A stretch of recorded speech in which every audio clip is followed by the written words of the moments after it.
Air betul-betul bubbling, betul-betul mendidih, masukkan biji sagu. Cantik tak ada biji sagu warna putih, tak apa, warna hijau pun boleh. So Cantik letakkan coklat Emalco atau pewarna coklat. Sebab Cantik nak jadikan biji sagu ni warna coklat. Okey, rebus 5 hingga 8 minit. Terima kasih ya Allah sebab dah pertemukan saya dengan teh herba. Penyakit yang ditanggung 2 tahun dah berhambus. Nampak tak korang? Punya dahsyat. Untuk kebas kaki dan lengan kaki boleh ke Tok Mi. Cantik dah tunjuk tadi feedback. Ni 3 orang berlainan ni. Semua kata sihat Tok Mi. Tok Mi boleh ambil. Sebab stok tak banyak tau Tok Mi. Ambil sekarang. Pregnant, ambil 1 minggu 2 kali. TTC dan berpantang, ambil setiap hari. Air seharusnya air suam. Untuk kita larutkan dulu gula tu. Ya.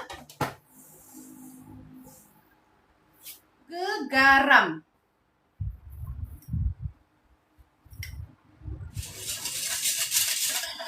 Kacau hingga gula larut. Ya. Santan kita masukkan 1 kotak. Masuk ke dalam air yang kita dah larutkan gula dengan garam ni. Santan masuk.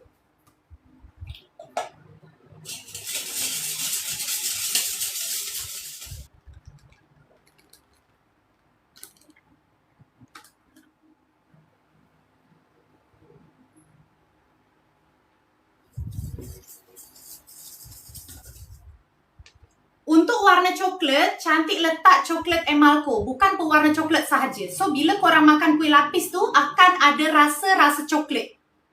Faham? Okey, kita masuk coklat Emalco.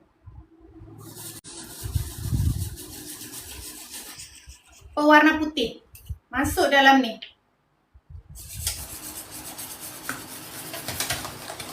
Acuan kena sapukan minyak dulu. Kalau korang guna acuan besar, kita kukus 10 minit tiap layer. Kalau guna acuan kecil macam Cantik, 5 minit tiap layer sahaja dah cukup.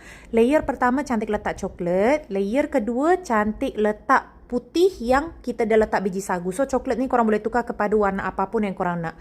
Kuih lapis ni kalau dia berjaya, dia memang akan gedik, lembut, tak keras dan kita boleh kopek layer by layer. Memang sangat sedap, manis dia cukup. So mana korang yang nak dapatkan lagi macam-macam resipi, sila follow Cantik disebabkan akan ada satu hari satu resipi secara percuma daripada Cantik.